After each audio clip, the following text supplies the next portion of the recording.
Boa tarde, dando continuidade aqui ao seminário Gibirama. Agora a gente vai bater um papo sobre o lance da produção independente, né? Ali o ponto mais básico da cadeia ali da independência, né?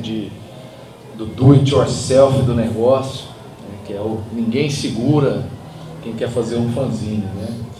E pra gente aqui do Gibirama é uma alegria, assim, né? Estar recebendo essa turma aqui, que de certa forma, para mim é quase pensar em 3 gerações, talvez. Eles são todos contemporâneos produzindo e tal, né? Mas são aqui gerações, né, de gente que trabalha o zine de uma perspectiva diversa e tal, né? E é isso que eu acho que é a toada do nosso papo aqui, né? Então, temos aqui a Amanda Miranda, está conosco. Obrigadão por estar aqui, Amanda. Fábio Zimbres, o baluarte dos fanzines brasileiros. Estou mentindo, Guerlac? Não. Não é mentira. Então, estamos aqui também com... Estou mentindo, Terto. com o grande Diego Guerlac aí, que também tem uma produção extensa na área. Então, primeira coisa aí, uma salva de palmas de nós para nós mesmos aí, nessa turma aqui. E aí é o seguinte, eu queria começar do básico, assim,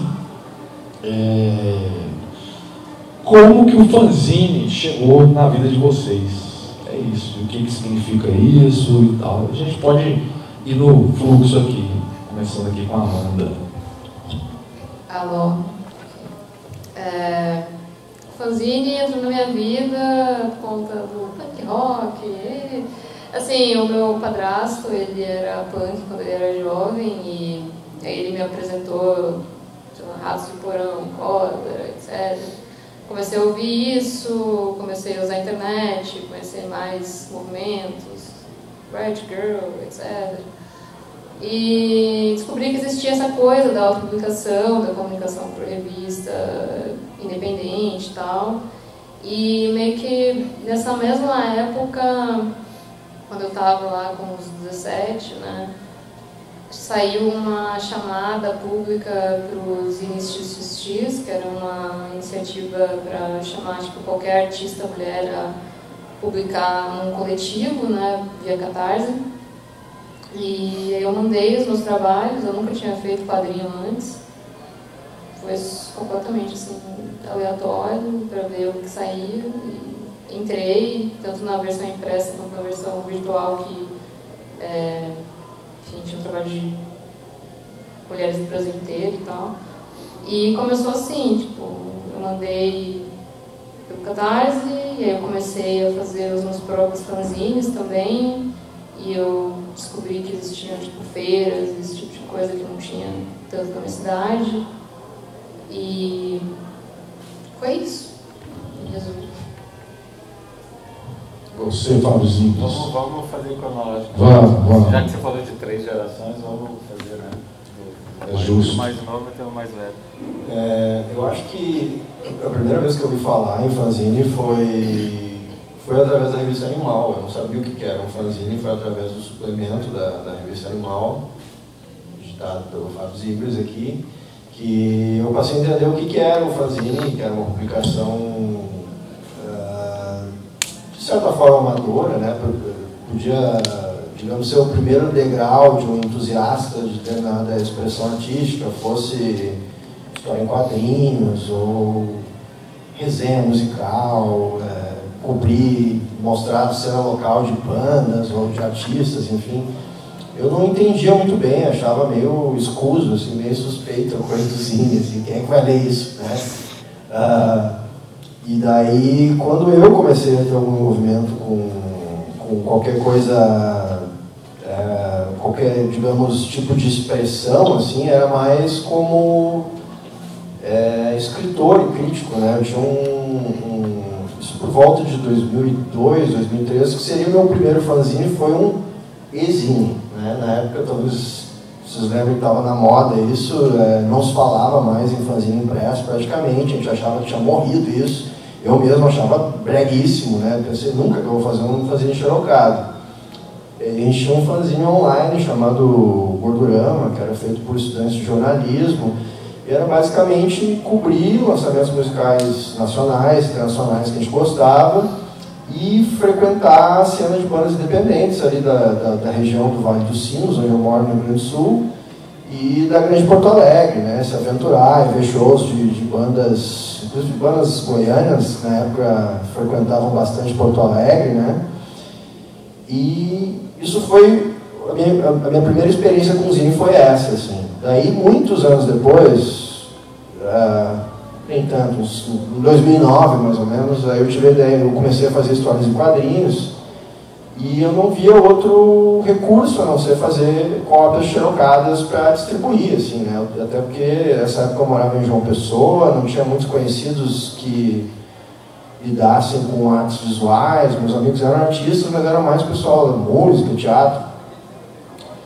E eu lembro quando eu fiz esses primeiros zines xerocados, era um zine chamado Pinaco Aderal, da Paraíba. Eu lembro de mostrar para algumas pessoas, e algumas pessoas diziam, pô, ainda existe zine, né? De papel mesmo e tal. E eu mesmo não tinha dúvida assim, se tinha mais gente fazendo. E a impressão que eu tenho é que ali a partir de 2010, 2011, quando começou a ter eventos de quadrinhos mais regulares, assim, né? Na época que a economia do país ia de vento em popa, o preço das gráficas barateou, uma série de coisas, teve essa nova explosão dos zines, assim, e aos poucos eu comecei a ver que tinha como fazer uma coisa bem profissional dentro dos zines, assim, né? E uma coisa que me inspirou bastante para fazer uma apresentação melhor do material, assim, refilar, usar um papel colorido na capa, foi ver as publicações em cordel no Nordeste, né? Nessa época eu morava em João Pessoa, e daí o zine para mim tinha aquela coisa de ser muito xoxo, assim, a apresentação, quando ele era todo xerocado em papel branco, né? E eu observei que o pessoal do cordel tinha essa digamos, medida muito simples, mas muito sagaz, de simplesmente fazer a capa, xerocar no papel colorido. E eu comecei a fazer isso e eu vi que só por isso os zines já eram mais respeitados, vendiam mais e tal. E até algumas, acho que por essa questão de as pessoas estarem novamente pensando em fazer zines, algumas pessoas vinham e perguntavam, pô, eu vou copiar de ti esse negócio do papel colorido. Eu falei, não, eu copiei isso do cordel, não foi eu que inventei em hipótese alguma, né? E acho que tem aí um paralelo meio com o que aconteceu com o vinil, né? Que foi considerado meio uma coisa morta, assim, depois voltou a ser o meio de consumo de música, o meio físico de consumo por excelência, né? E o fanzine retomou isso, voltou a fita cassete, voltou uma série de coisas, né? E acho que o fanzine entra nisso, assim, um revival de uma coisa meio vintage e também uma explosão de pessoas produzindo quadrinhos ali a partir dos anos 2010, que o principal meio de desova passa a ser o zine, né? Acho que o meu resumo da minha experiência com o zine até aqui é essa. Bom, no meu caso, o primeiro contato, eu acho que foi lá pelos anos 80, nos anos 80 também já rolavam as histórias, assim, o primeiro fanzine brasileiro. Eu tinha muita curiosidade por publicações de quadrinhos em geral, e quando saía alguma resenha, alguma coisa, revistas brasileiras que davam endereço de alguém que produzia um fanzininho ou uma publicação independente, eu escrevia para as pessoas, pedia, comprava, eu tinha esse impulso assim, de entrar em contato e de conhecer. Parecido com o Diego falou de que ele conheceu os fanzines através da seção que eu escrevia na Animal. E na real eu comecei a escrever porque eu era o único da equipe editorial lá que tinha fanzine, que poderia escrever a primeira coluna, porque eu já tinha fanzine comigo, né? E eu não era uma coisa assim de sempre, de conhecer todos os fanzineiros, mas eu tinha curiosidade e me correspondia bastante. E a primeira revista que eu fiz, que eu publiquei, eu usei a lista de fanzineiros que eu conhecia na época para fazer troca, para vender, para divulgar a revista. Então, eu já tinha uma espécie de já fazia trocas, assim. com o meio dos fanzines. Mas pessoalmente eu vejo os fanzines como uma coisa meio híbrida. Você pode considerar o fanzine só xerox, mas, por exemplo, o Marcati não faz xerox, mas é quase um fanzine que ele fazia. Ele vendia de mão em mão, ele imprimia numa offsetzinha dele. Então fica meio caminho do fanzine. Então essa definição do que é um fanzine, mesmo naquela época, para mim, já era meio confusa. Assim. Eu não faço muito questão de ser acadêmico nesse tipo de denominação. Eu acho legal essa confusão. Tanto que eu gosto de fanzine em geral. Assim. Eu não sou um cara super... no sentido do quadrinho, eu não vou atrás do fanzine de quadrinho por causa do quadrinho. Eu gosto do fanzine em geral. Assim. Então eu gosto do fato das pessoas pegarem uma folha de papel e fazerem fanzines completamente diversos uns dos outros, com aquela matéria-prima tão antiga e tão usual, tão banal, que todo mundo tem acesso hoje em dia. Então essa experimentação, assim, e na época do maldito fanzine, eu dava muita força para quem usava o fanzine para explorar coisas mesmo. Não para fazer historinha de ficção científica, ou fazer... Mas o cara pegava aquele meio ali e transformava numa coisa mais bizarra. Assim. Então eu dava muita força para essa turma, que até hoje eles se corresponderam. Quando eu botava na coluna lá, eles passaram a se conhecer através da minha coluna e são amigos até hoje, correspondem até hoje. Então eu dava força para esse tipo de coisa mais estranha. Assim. Eu não sou purista nesse sentido de quadrinhos. Assim. Eu adoro quadrinhos, cresci, aprendi várias coisas com quadrinhos, gosto de fazer quadrinhos até hoje. Mas eu realmente não sou fechado nesse nicho. Assim. Eu gosto de pensar em outras coisas, em outras maneiras. Inclusive quando eu estou fazendo design, eu me sinto assim, tão autoral quanto fazendo quadrinhos ou quanto ilustrando. Eu não me preocupo assim, com essa coisa do meio quadrinhos como ser a minha linguagem, onde eu me expresso. Então eu gosto de ver nos fanzines, nas feiras de fanzines que eu vou, nos fanzines que eu gosto de ir atrás, de conhecer a pessoa que fez, essa busca pelo experimental, de mudar uma coisa que já está conhecida em outros e tal. Então é um fanzine que não é um meio para uma outra coisa, não é um fanzine para divulgar teu trabalho, para publicar teu quadrinho. É um fanzine como o próprio objetivo, de fazer aquele fanzine que estava na tua cabeça, realizar, daí fazer um outro que é completamente diferente. Então é um fanzine enquanto fim mesmo. Mas então, assim, uma pergunta aqui agora, por exemplo, para o Gerlach, né? Então a gente está falando o quê, né? De como que o zine vai surgir aí, o que ele representa, né, a potência do zine, né? Que é essa possibilidade de qualquer pessoa, que é o que o Fábio está falando, que ainda atrai ele, é isso, pô, cara, esse negócio assim dá para fazer, né? É possível, né? Assim, agora a gente vê umas questões assim que eu acho que são bem interessantes. O Gerlach é um caso particular disso, assim, né? Que num dado momento, agora ele está arregando, sabe? Mas num dado momento ele falou, não, cara, eu vou ter minha editora, que é a Vibe Troncha, né? Eu vou trampar com isso, eu vou fazer isso profissionalmente, eu vou fazer uma grana com isso aqui, né? Vou nas feiras, vou fazer o rolê todo e eu vou cuidar disso, né? Desse processo todo. Ou seja, já é uma coisa que é, assim, é isso que o Fábio está falando, assim. O Gerlach não queria, assim, eu queria fazer uma revista, eu queria, sei lá, mas eu acho que não, pô, eu já estou fazendo, é isso aqui. Eu rolei esse porque esse está dentro da dimensão que me interessa, do que é viável para mim, e eu consigo ter esse resultado. Ou seja, uma espécie de uma profissionalização do trampo do zineiro. Queria que você falasse um pouco sobre isso aí, cara. A decisão foi menos pragmática assim, do que tu fez parecer, assim, porque na verdade quando eu comecei, eu tentei falar com alguns editores e coisa, mas eu fui recebido com um brutal descaso, assim, né? Em alguns casos desqualificação mesmo, assim. E daí eu pensei, bom, foda-se, né? Eu vou ter que fazer isso, né?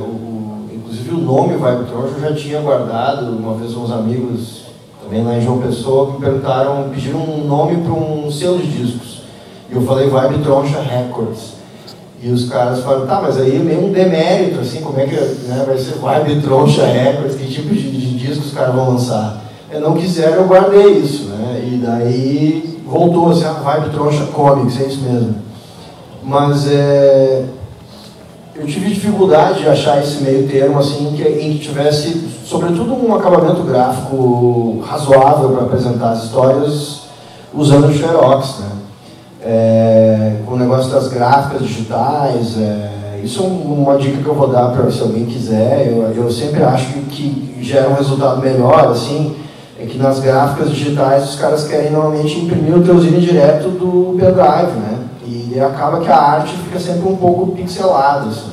Então, uma coisa que eu descobri é que se você fizesse as matrizes do zine, né? Você montou o PDF, daí você vai no lugar, a maioria dos zines da Vibe Troncha foram feitos assim. Você imprime a matriz e diz para o cara, olha, a arte é em preto e branco, mas eu quero que você imprima em cor. Porque daí o preto vai ser em 4 cores para formar o preto, daí aquele pretão fechado que não fica pixelado. E daí a partir disso eu xeroco, né? E daí com isso o pessoal das gráficas passou a me odiar, assim, né? Porque eles querem a coisa descomplicada, mete lá o pendrive, põe no de cópias e faz. Então, isso é uma questão que eu tive que bater muito o pé, assim, nos lugares, né? Não é essa metodologia que eles privilegiam e tal. Mas o lance, assim, foi que, na verdade, eu tive uma resposta muito positiva já nos primeiros fanzines, assim. Num certo sentido, eu tive... estava nos lugares certos, fui nos eventos de quadrinhos legais, entreguei na mão das pessoas que eu admirava e, por sorte, várias dessas pessoas se afeiçoaram pelo meu trabalho, o próprio Zimes, o Jaca, as pessoas que eu mostrei nos primeiros fanzines, tive uma recepção muito diferente do que eu tive com editores, né, de editores estabelecidos, assim. Então, não foi muito difícil, assim, decidir que esse era o caminho e tal. E na verdade, tentei balancear, assim. Eu fiz alguns gibis em gráfica, né, que nem eu lancei um gibi chamado Ano do Boomerang, em 2010, que foi feito numa gráfica, mas logo eu percebi, assim, que era uma questão de investimento muito maior, né, você tem que fazer uma tiragem de 500, 1000, tem a questão da estocagem, o preço por cópia é mais caro. Então, depois de lançar um gibi feito na gráfica, em offset direitinho, eu achei que talvez eu devesse, né, aproveitar que eu já tinha botado meu nome na roda, para tentar fazer essas produções que eram, digamos, de orçamentos mais modestos, mas que as pessoas, né, já estariam mais propensas a aceitar como algo digno. Assim, esse cara já publicou né, você acaba meio que se rendendo, assim, buscando uma certa noção de respeitabilidade, assim, que talvez não seja a sua própria, mas que ajuda você a fazer o que você quer fazer depois. E tem, né, as dificuldades inerentes, assim, tipo, no seu catálogo você trabalha exclusivamente com zines, né, que no meu caso eu xeroco na gráfica, mas sou eu que monta, grampeia, refila, manda pelo correio. Então, conforme o catálogo se expande, você passa a ter 10, 12 zines, né? Daí a reputação do selo também se expande, você passa a vender mais cópias, né? No começo você lançava um zine, você vendia, sei lá, 15 cópias, né? Na melhor das hipóteses. E depois começa, né? Daí você vai lá com 30 esgota, você vai lá com 60 esgota. Aí tem essa parte também, começa a se tornar mais oneroso, assim, né? Você manter o catálogo sempre completo e tal. Mas, no geral, assim, ultrapassou todas as minhas expectativas do que poderia ter acontecido fazendo zine, assim, tipo, tem fanzines que eu tenho na banca que eu já fiz, devo ter feito mais de 500 cópias já, o que é o que muitas editoras fazem, né, tipo, tiragem gráfica mesmo. A diferença é que eu não faço de uma vez, né, não faço 500 zines, né, eu faço 60, 90, dependendo do evento. Aí sobra, né, eu desovo o resto desses zines pelo correio, faz de novo, é sempre esse processo, assim, um negócio meio sísifo, assim, você vai empurrando a pedra acima enquanto dá, né? É isso. Só você? Deixa só uma curiosidade. Essas reedições que você faz de versões, você tem um controle? Você não. sabe, tipo, esse aqui eu já fiz 300, eu já vendi 500. Não, você não sabe? Não sei. Exatamente não. Porque tem assim, normalmente eu faço um número X, né? Ou 30, ou 45, daí eu conto os eventos de tá, vendeu mais ou menos isso, sabe?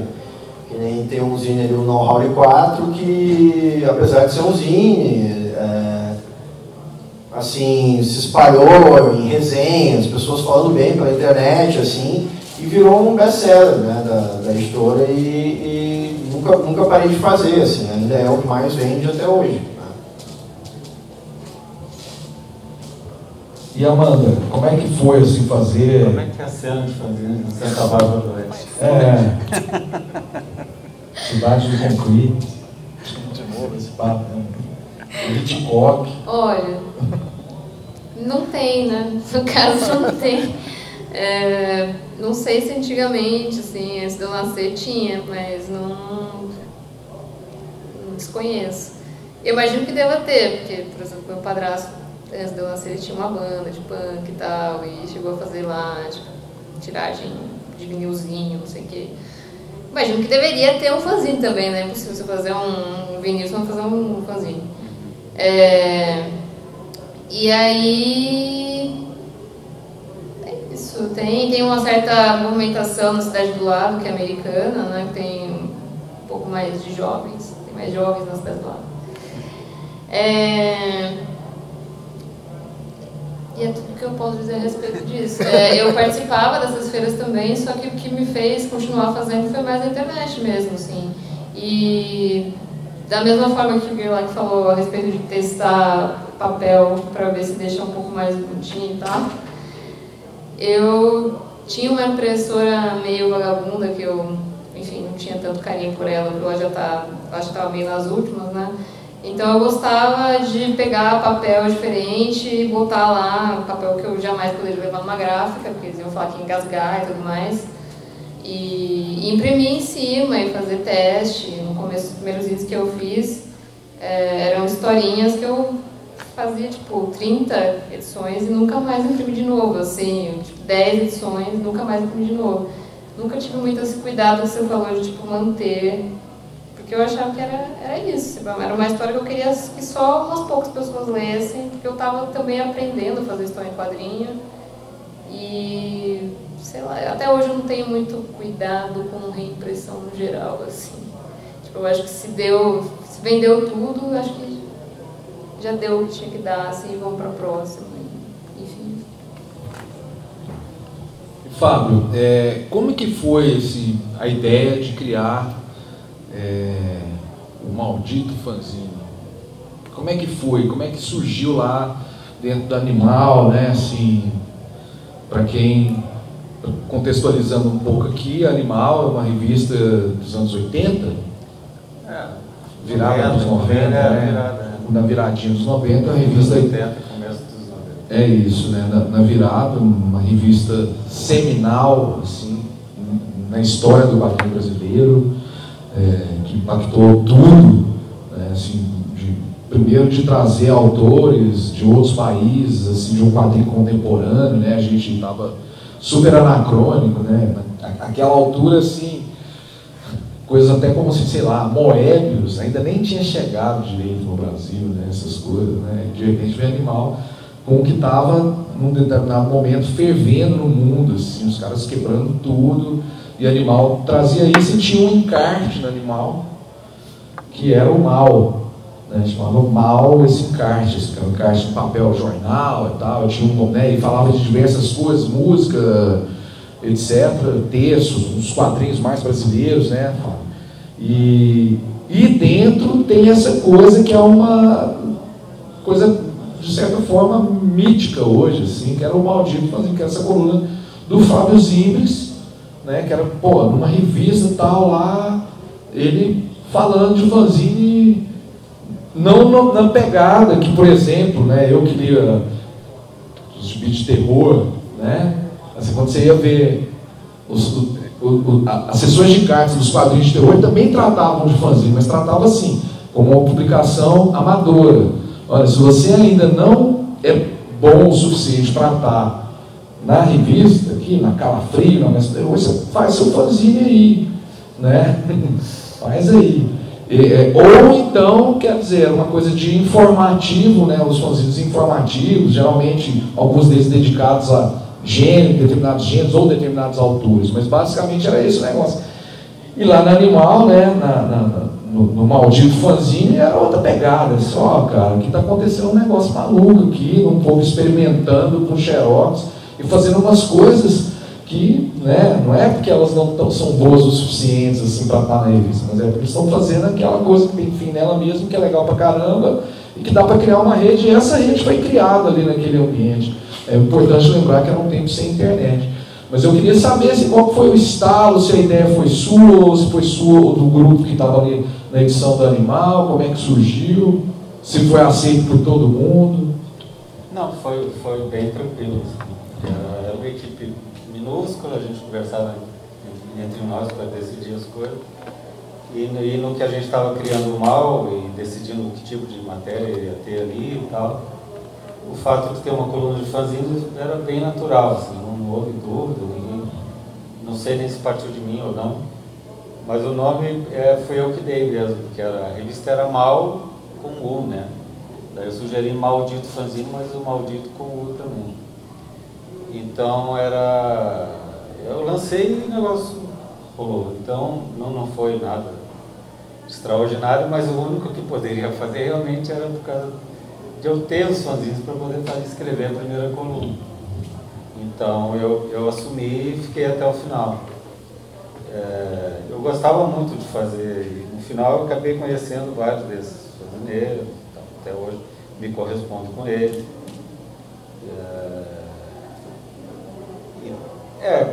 Tinha isso que o Márcio falou, de que a internet era o correio, e as pessoas criaram uma rede entre esses fanzineiros que se identificavam entre si, assim, eu gostei desse cara também.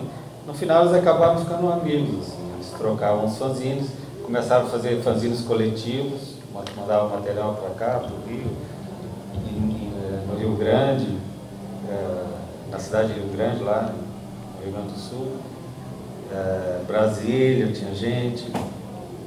Então, em Fortaleza, no Rio, então era assim, eles fizeram uma rede nacional brasileira, trocando essas ideias, que até hoje rende alguma coisa. E tinha essa coisa do experimentalismo, assim, de fazer colagem, de usar o xerox, aquela textura do xerox, aquele xerox fraquinho que saía, pegava, cortava, usava aquilo com uma textura e fazia no xerox melhor, então virava. Ele subia o preto, mas criava um alto contraste, cheio de falhas. Então tinha um monte de coisa que você podia fazer com o xerox. O Iver mesmo, que é lá de Fortaleza, eles tinham um coletivo dentro de uma loja de xerox. Então eles trabalhavam operando lá o CorelDRAW, montando as coisas lá para o dono da copiadora lá. E quando terminava o expediente, eles podiam usar a máquina para copiar os fanzines dele, para fazer experiência, para mexer com papel em cima do negócio, de ficar brincando com a máquina lá. Então eles estavam lá com a mão na massa do meio mesmo, né? Da máquina de xerox. E fizeram vários fanzines nessa época, no começo dos anos 90. Chamava Seres Urbanos. E depois eles publicaram um livro, entraram no edital da prefeitura ou do estado, não me lembro, e publicaram uma coletânea com todo esse material que eles publicaram nessa época, que foi, inclusive, sofreu censura interna lá. Um burocrata qualquer que precisava assinar uma coisa, leu o material e falou: nossa, essas pornografias não pode sair, como é que vai sair governo público, dinheiro público para pagar esse negócio, não sei o que lá. E não deu assinatura, fez campanha contra, e já estava aprovado, só não tinha nada, não tinha poder nenhum de bloquear aquilo. Mas ele ficou enchendo o saco, até que finalmente. Eles fizeram uma edição, né? O que o Fábio está contando é assim, a galera dos Seres Urbanos, né, que foi super importante ali, 20 anos depois eles fizeram uma antologia, né? E a primeira que eles montaram é o Proibidão. Então, proibidão que está prometido na conversa do senhor Weaver, que vai rolar um dia e tal, e aí eles fizeram uma versão mais light, tanto que tem uma galera ali que aparece pouco, né? Assim, tem mais trabalho de uns caras e menos de outros, mas não é porque esses outros estão guardados para o proibidão, né? Aí deixa eu falar uma outra coisa, hoje o Zine também, essas feiras, né, o Gibirama, que é um evento meio híbrido, vamos dizer assim, né? O papo do evento é quadrinho e tal, mas ele também é uma feira de artes gráficas, né? Tem, né, que é o modo que eu articulei aqui para sentir o alcance, para tentar atrair a cidade, o olhar, né? Para a gente ir construindo uma parada aqui. Mas tem eventos que são tipicamente voltados para essas coisas das publicações independentes, né? Digamos, de experimentação gráfica, né? E os zines, né, bem à toa. Então, por exemplo, sei lá, a Desgráfica, a Motim, Feira Plana, né? Tem uma gourmetização dos fanzines. Vamos tratar desse assunto. Não, eu vou começar, espero ser curto, sintético, só para... Eu acredito que não, porque como eu já tinha comentado, eu acho que o fanzine pode abarcar muita coisa distinta. Então, se o cara, numa publicação dessas de dependência e tal, essas feiras, você vê um livro feito em offset, um monte de um acabamento, mas está ali naquele meio independente, e botar do lado de um tipo xerox, assim, eu acho que os dois têm interesse. Então eu não vejo a gourmetização nesse sentido de que perde a força ou que está entrando num nicho e está ficando estagnado. Porque eu acho que as pessoas continuam experimentando da maneira que pode. Assim. Eu me lembro de uma publicação da Thaís, né, Cochino, que era de tamanho A3, assim, com aquela colinha, assim, como se fosse um bloco que você arrancasse. E era uma coisa simples, né? Experimental no meio, que já se experimentou de tudo, ela conseguiu achar um negocinho, uma maneira, né, de fazer diferente. Então, eu não vejo gourmetização nesse sentido de que eu entendo a gourmetização como assim, agora só pode ter esse nível para cima. Se você não usa páprica da Espanha, teu prato é uma droga, não sei o que, sabe? Nesse sentido. Se você não vai usar o papel X ou uma capa feita de uma certa maneira, não é mais um fanzine aceito. Na verdade, ainda acho que de tudo é aceito e que deve continuar assim. Beleza. O que é? Vai, Amanda. O que é, Amanda? Vai, Amanda. O que você acha? Olha, não sei, eu comecei, a primeira feira que eu participei foi a Feira Plana, né, e esse era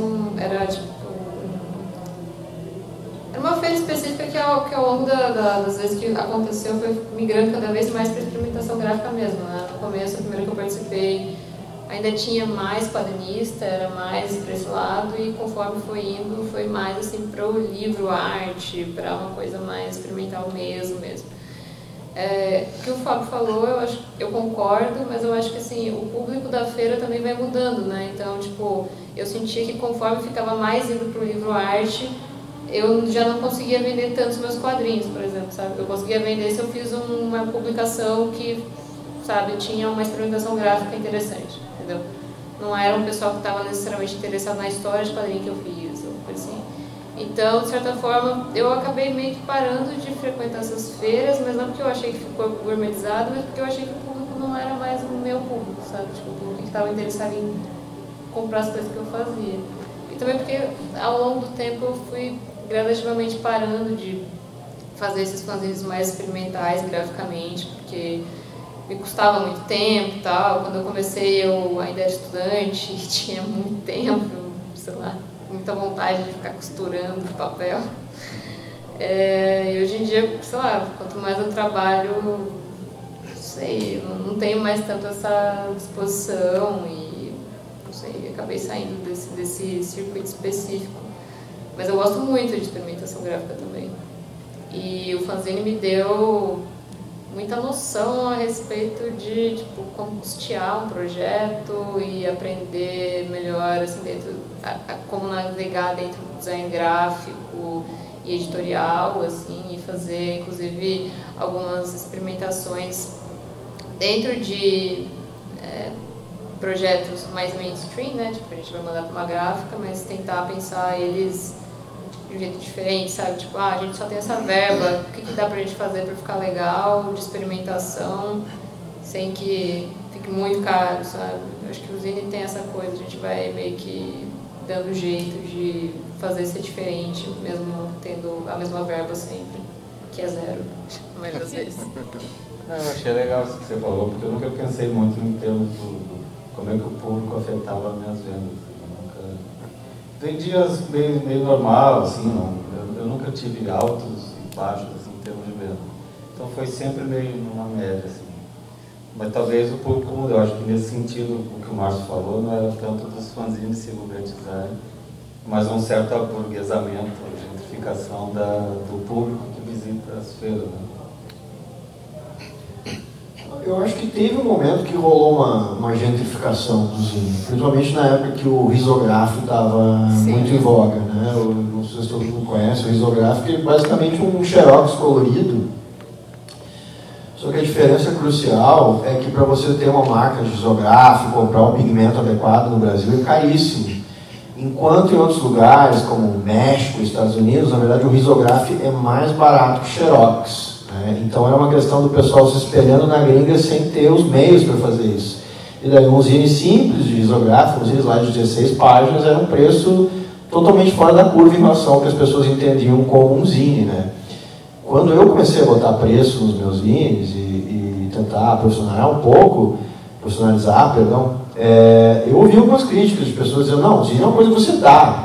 O zine não pode ser vendido. Eu falei, cara, é trabalho, tem custo, a questão de já é mais barato com a publicação, porque afinal de contas até para você despachar pelo correio o peso é menor, é um preço irrisório quase de envio, né? Mas até porque senão as pessoas, sei lá, dobram, enfiam no bolso, perde na balada, né? Eu sempre tentei manter um parâmetro meio, mais ou menos o preço de uma cerveja. Eu achava um preço justo para um zine, assim, sabe? Um trabalho feito com carinho, com dedicação. No meu caso, eu tento fazer uma história em quadrinhos, seja uma história em quadrinhos que as pessoas não viram ainda, por um motivo ou outro. Mas eu acho que teve um período, sim, que foi mais ou menos quando as pessoas perceberam que o zine tinha voltado. Eu senti uma coisa assim, muito pessoal dos institutos de arte, da universidade, perceberam que o zine era um veículo fácil para você divulgar o seu trabalho, né? Mas ao mesmo tempo, essas pessoas chegavam com uma formação de como se diz, fine arts em português, Artes visuais. Artes visuais mais de galeria, assim, mais conceitual. Eu lembro que o pessoal usava o termo pejorativo zine de triângulo ou zine de cristal, que eram tipo pequenas ilustrações esparsas, espalhadas pelo fanzine e eram, sei lá, em formato A6, custava R$30 o negócio. Aí a pessoa dizia, mas eu só fiz 20, é assinado. Então tem isso também, assim, né? Tipo, a pessoa tentar aproximar a tiragem do zine de algo parecido com uma tiragem de gravura, que é muito mais, né? Um processo muito mais artesanal, mais fácil de expor, assim. As pessoas tinham essa coisa de fazer um fanzine. Eu estou dizendo assim, faziam isso porque faz tempo que eu não frequento tantas feiras, assim, eu tenho focado mais em feiras. Ninguém tem participado de feira. Não, tudo bem, mas já tem algumas já rolar esse ano, assim, essa é a primeira que eu estou participando e essa é específica mais, né, a maior parte do pessoal tem quadrinhos. Eu não sei, mas eu sei que teve um momento que pareceu que ia tomar esse rumo, assim, que todo mundo ia fazer um zine uma tiragem de 5 cópias em risográfico e iam vender R$100 cada um. E daí perdi um pouco essa coisa, vamos trocar um zine, né? E daí a pessoa olhava para o seu zine, mas o seu zine é R$10, o meu é 50, eu não vou trocar. Isso rolava muito. Então, teve um período que eu senti isso, assim, como eu estou dizendo, eu tenho a impressão que isso diminuiu, mas é uma impressão totalmente empírica, não tenho dados para confirmar isso, assim. Bom, então está avançando aqui o tempo. Eu queria abrir para eles, alguém, alguma consideração, uma pergunta aí para a gente estender aos nossos ilustres convidados. O Melo tem uma pergunta. Pergunta, Melo. Acabei de chegar pensando. Cheguei atrasado. Ó, Pedro. Vocês conhecem o Tupanzini lá de Brasília, o melhor fanzine de todos os tempos do Distrito Federal e talvez do Brasil? Pá, esse aí passou, eu não fui nessa feira. Então vocês não sabem de nada. Mas você tem aí? Você tem aí? Não trouxe. Isso é, cara, isso A coleção está bem guardada. é histórico, velho. Tupanzini O que é o Tupanzini? O Tupanzini, o cara, ele faz no trabalho dele, é maravilhoso, assim, é totalmente anárquico, ele não gasta um centavo, distribui, faz o trabalho. Cara, é só caceteando as bandas, velho, xingando todo mundo. Foto Lá. de jogador de futebol, Foto. mulher pelada, foto tirada de rede social com as cabeças trocadas das pessoas, Isso, todo xingando mundo, tudo, altas fofoca tretas. inventada. Já ouvi esse nome, mas eu acho que eu nunca vi. É, porque ficava meio restrito, não era uma coisa muito de carta, assim, não era, era meio na área Brasília. E aqui também, porque tinha as bandas circulando muito, né? Os caras xingavam, velho.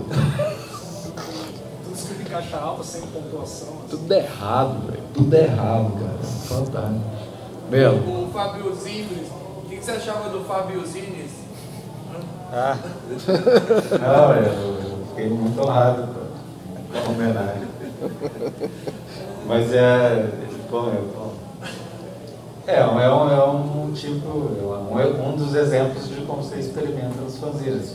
A ideia era fazer 100, não era? Eu acho que era fazer 100 100. zines, era uma tiragem limitada também. 100 zines de 100 cópias, e aí eles fizeram 50, não chegaram a 100, né? Eles chegaram acho que até 60 e alguma coisa. Uma coisa assim. E cada um eles inventavam uma coisa diferente, apesar de manter o tamanho, né, o formato, não sei se o número de páginas, mas era sempre mudando totalmente, completamente experimental e tudo. Eu achei, e era um projeto megalomaníaco, né, fazer 100 fanzines. Contrataram gente para fazer, para dobrar, para grampear, quer dizer, criaram uma estrutura para fazer uma piada. Fala de quem é. A gente falou aqui. Para fazer o Fábio Zines, né, bem. Não, O trabalho que dá para fazer certas piadas. Né? Piada trabalhosa, né? Não, mas quem que faz os índios só pra... Desculpa, claro. Era o André Valente. O André Valente e o Gabriel Góes, que é lá no Brasília, eles dividiam um estúdio, o Melo fazia serigrafia no mesmo espaço, era o sindicato, né? É, a gente fazia no sindicato. E aí, o Gabriel Góes, que devia estar aqui, o vagabundo não consegue sair de Brasília. Mano, que isso, cara. E o André Valente, que agora está lá na Eu França. acho que o André xinga o Góes. Não, até tinha uma rega aí, mano. Porque a ideia foi do Góes? Não, porque o Góes é vagabundo, né? Você não faz alguma coisa com o Góes. Ô, cara. Bom que está registrado, vai estar na internet. Falou, mas esse debate aqui que aconteceu hoje, você tem que ouvir, cara. Aconteceu porque Ele é você não estava lá, se sensível, você além de tivesse tudo, lá. ele é um cara sensível. Isso vai gerar muita amizade, ele vai rasgar todos os originais. Fiquei anos fazendo isso. Para você me tratar assim, Fábio, Se eu estivesse aqui, eu não ia ser tão maltratado. Ó, eu acho que é isso, pessoal. Estamos aí no adiantado da hora. Queria agradecer muito a Amanda, o Fábio, o Gerlach. Então, né, cada um com a sua respectiva mesa ali, vendendo zines e não zines. Acho que merece muito aí o confere da galera. Muito obrigado aí. E daqui a pouco a gente volta aqui. Valeu.